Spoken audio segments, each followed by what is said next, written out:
Man, it's beautiful down here in Florida. I'm so enjoying this part of the world, and you can see just behind me, it's so peaceful. There's some birds out over there. Every once in a while, you'll see some ducks down here who will walk past as they head on down to the pond that's here on my left. Now I'm answering questions from the comments at the bottom, and I want to make sure that I keep up with these questions so that you do get a response to the best ones, the ones who are really asking and are very serious. And there have been some that concerning the emergence or the origins of Islam. How and why did Islam start so suddenly in the 7th century? What was the meaning, or what was the impetus behind it? Here's one by a fellow or someone named Mati Latvali. Mati Latvali says this: when we assumed that Arabs had already conquered all of Spain, from Spain to Persia, when the Prophet was invented, he says in Antigone, possibly using 1 to 2 historical men, what explains this very sudden and enormous military success if they did not have an ideology fueling it? No flag to rally under. Terrific question. This is repeated similarly by Tim Kaine. More recently, he says this, and I'm going to read his because he expands on this, asking much the same question. Tim Kaine says this: while the work on variance is good and valid and should yield fruit in determining Islam, and the same holds true for Dan Gibson's work, it doesn't mean that Jay's position that Malik invented Islam in 680, actually 692 I think is the better date, is correct. The Notre Dame scholar of religious studies, Gabriel Said Reynolds, postulates that Arab identity emerged before Muhammad, as probably did at least some of the Quran. And this, he says, may have been the impetus. Moreover, he goes on to say, the Arab armies were deep into North Africa, the Arabian Peninsula, and the Iranian plateau. Something propelled them. Something caused the Arabs to suddenly cohere, to create large armies, engage in vigorous expansion, constant battle, and expansion outward long before Abd al-Malik came along. So he's echoing what Mati Latvala said, but expanding more upon that and saying, what is that impetus? You can't just say it's one man named Abd al-Malik that started this whole thing. And I would agree with both of you, Mati and Tim Kaine. Absolutely. No one suggests that there was not an impetus behind it. No one would suggest, and I've never suggested that that Abd al-Malik is the one that created Islam. Please, if I have, I stand corrected. I would never suggest that Abd al-Malik created Islam. No, he didn't. He created this, he basically took this Arab identity. And remember, I've said this over and over again, so has Mel from Sneakers Corner. We have said this, we've repeated this, that this idea of an Arab identity began much earlier, way back in around 622. In 622 is when Heraclius defeated the Sassanids, and the Sassanids are the Persians. The Persians were way off in the east. Remember, they were the ones way off in the east that had really controlled the Arabs, and the Arabs were under their yoke for centuries. And when the Byzantines, under Heraclius, then finally defeated the Sassanids, and remember, who was part of that?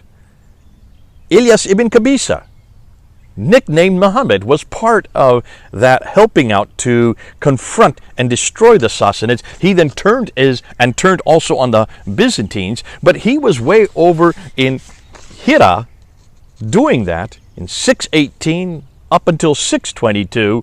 So that started much earlier, and that's why I believe, this is my own personal belief, that 622 became so important as far as a date, and that's why 622 was then borrowed by the Abbasids later on as the time for the Hijrah. But nonetheless, so this identity began once the Arabs now were no longer under the yoke of the Sassanids. Now they really had their own control, and they started expanding their borders. And you had the Lakhmids, especially over in Hira, and the Ghassanids up here in the north. They were the ones who then moved out, and they started expanding their empire. Then you have finally the Umayyad Caliphate comes into power in 661 under the authority of Muawiyah, who lives in Damascus, way up in the north. Damascus. And he expands the borders. So by the end of his lifetime, by the end of his reign in 680, all the way in the west in Tripoli, all the way to Afghanistan in the east was under his control. So from 660 up to 670 up to 680, you have this expanding empire, the Umayyad Empire, and they are Arab. You're right, they are Arab, but they aren't Muslims. Let me repeat that, Tim Kaine.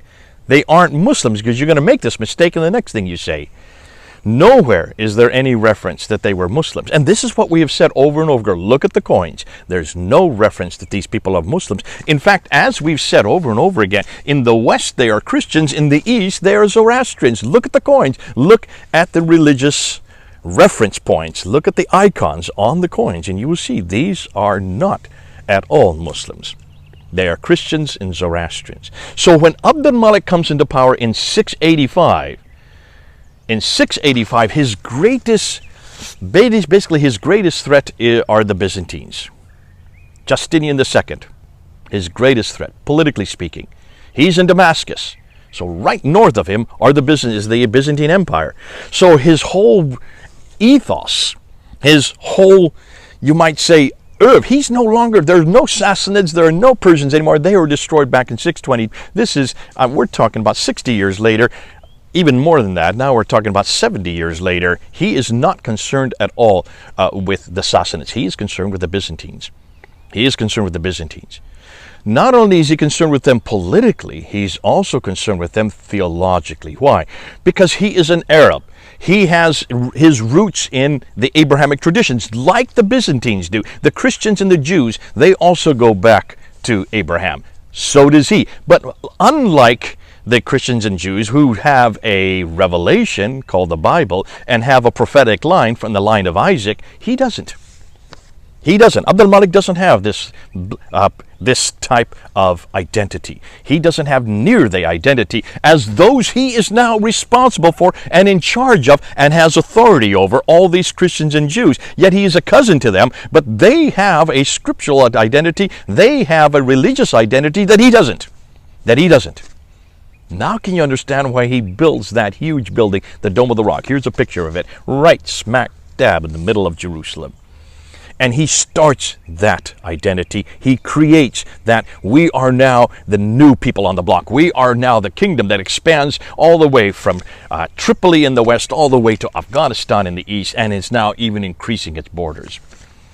But we don't have the religious identity that you have, you Christians, or you Jews. So he goes right back, slap dab, right to their most important city in Jerusalem, and he builds the greatest structure of its day, the Dome of the Rock, looking down on the Church of the Sepulchre, where the Christians are going for their pilgrimage.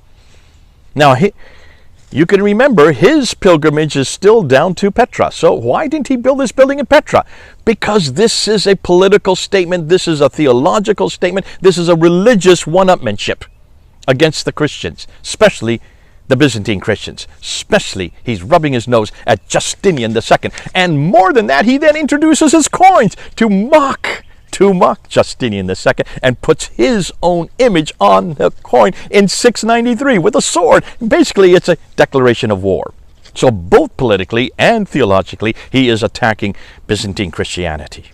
And that's why, once that happens, now he didn't invent Islam. He started using the name Islam. He is the first one to use that name. He is the first one to use the word Muslim. But it did take root. It didn't really become an entity until much, much later, until around 730s and 740s, when it then became the name for these people who now have what they considered to be a new monotheistic religion, in contradistinction to what they thought was polytheistic beliefs, especially on the person of Jesus Christ. And that's why they call them the associators. Even Abd al-Malik puts that on his coins, and he puts it on the Dome of the Rock. The Shahada, La ilaha illallah, Muhammadur Rasulullah, that means you have that reference that the associators built into the Shahada, That means us. We are the associators. Look at John of Damascus. He comes out in the 700s and he talks about himself as the reference point, as the associators according to you. He doesn't believe he's an associator with God. He's not done any of the sort. Neither do we today. But the Arabs, those who then became the Muslims, considered these people, others, the Christians especially, to be the associators. So be careful. Abd al-Malik didn't invent it. He just introduced this new identity. That's why on the coins, on the Dome of the Rock, and on the Caliphal protocols that he introduces in 691 and in 692, he introduces the name Muhammad. He introduces his prophet. Obviously, once you introduce the prophet, in contradistinction to the Christian view that Jesus was God, then you've got to have a book for that prophet. That's why the Quran starts to get formed about that time. And let's move on, because you didn't talk about this. Going back to Tim Kaine, he continues and he says, moreover, the North Africans were Muslims and moved on into Spain. They were all Muslims before Malik.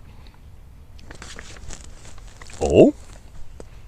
Tim Kaine, I want to ask you one question. I hope you're watching this. Come back to me on this. Where did you get this idea that the North Africans were Muslims?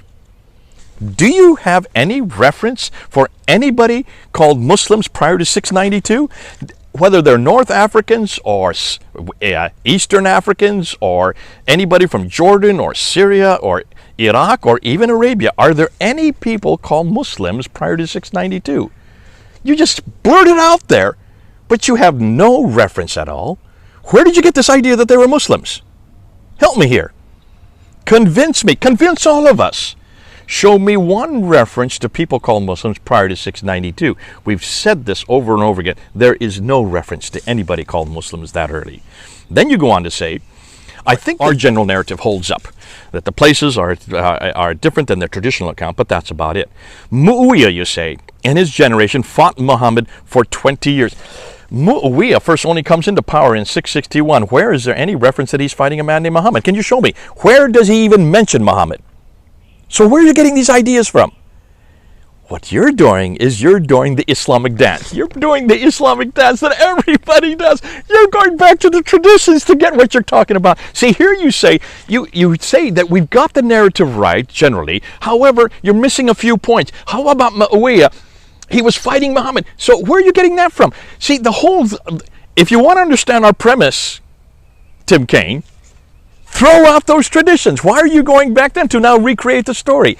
You're contradicting yourself. You can't have it both ways. You can't say your narrative is correct, Jay and Mel and Robert Spencer and all the others who are now coming on board. You can't say your narrative, that there is a problem here with the 7th and 8th century. We can't find any reference to people called Muslims, any religion called Islam, any person called Muhammad, or any place called Mecca, or any book called the Quran. Those are the 5 things we can't find reference for. And then you start to say, well, actually, Muawiyah in 661 was attacking Muhammad for 20 years. Where'd that come from? Where did you get that notion from? From the Islamic tradition. So you're going back to the Islamic tradition to repeat what you have always been told, and you don't know how to get beyond it. It's a common problem, Tim. Don't worry about it. And that is, you say one thing, but then you completely contradict yourself in the very next statement. You cannot do that and be held justifiably, or to be consistent. And then you go on and say, he fought Muhammad for 20 years. Listen, Muawiyah wasn't even there. Muhammad died in 632. Muawiyah didn't come into power in 660. So even that reference doesn't make sense. That's 30 years after Muhammad was dead. He comes to power. So how could he fight him? Muhammad's been dead for 30 years. Nonetheless, though he was a charlatan and hated him, despite liking to receive Muhammad's empire, when Muawiyah's generation died out, that's around 680, then the next generation was more accepting and glorifying of Muhammad and the promotion of Islamic chauvinism. My opinion on you. Listen, Dick, if you're going to have an opinion like that, at least use historical evidence and stop defaulting back onto the Islamic traditions. That's the Islamic dance, and that's what we've said over and over again. Do not waste our time with the Islamic tradition. And for heaven's sake, say our narrative makes sense. However, I have a few problems with it because Muawiyah was fighting Muhammad. First of all, that's historically incorrect on both the traditional account and also on our account. You can't have someone fighting someone who's been dead for 30 years. And secondly, be careful that you don't confuse the two. Either you're going to go with the historical record, either you're going to go with the evidences on the ground, or you're going to spend all your time just mimicking and narrating and copying what the Islamic traditions from the 9th and 10th century say, redacted back onto the 7th century. Be careful. Don't do that, because once you do that, then you're not going to be able to come up to any conclusions. You'll be laughed out of court. I'm not laughing at you now, but I am saying be careful. Do not do that Islamic dance, because in doing that, you just discredit your whole theory and you just discredit your whole premise. God bless you. Nonetheless, thanks for bringing that up, and realize that this is something that did not happen overnight. Now, what Muslims want us to believe, what the Islamic tradition starts from its premise, is that all of Islam as we know it today, including all the laws, all the traditions, all the schools of law, all of this was created at the time of Muhammad. So that everything Muslims are to do and say and all their theological precepts were created in that 22-year period from 610 to 632. Can you now see the problem with that? Can you now see the problem with that? Because all these laws and institutions and all these references to cities and places and names and dates do not make sense in the 7th century at all. They just don't exist. These theologies and this biography and the sayings don't even begin to appear in the 9th century. They did not exist in a 22-year period. They were not created over a 22-year period like Muslims like us to believe. 200 to 300-year period, that makes sense. And almost all of it much too far north and much too late. Remember, I have been saying this for 25 years. You're finally getting it, some of you, but you still can't get rid of those Islamic traditions. You still fall back onto them to try to explain the world around you without even thinking not only how inconsistent it is, but how it does not fit the historical record. Oh, it's so good to be able to stand on the historical record and to be held accountable by the historical record. Always, always, always show me evidence on the ground. Show me any Arabs from North Africa that call themselves Muslims. Show me any reference that Muawiyah even knew the name Muhammad. At least the Muhammad of the traditions. You're not going to find it. Show me any city called Mecca that he prayed towards. You're not going to find it. Show me any trade routes that even went through that city. You're just not going to be able to find it. And that's why we're putting up these videos, to help you understand that the evidence on the ground, the historical evidence that we are using in almost every category, is resolute in its authority. Come on home to the evidence on the ground. That's all I ask. Be historically correct and stick to it. God bless you. This is Jay on this beautiful day here in Central Florida, where I am for this time period. Over and out.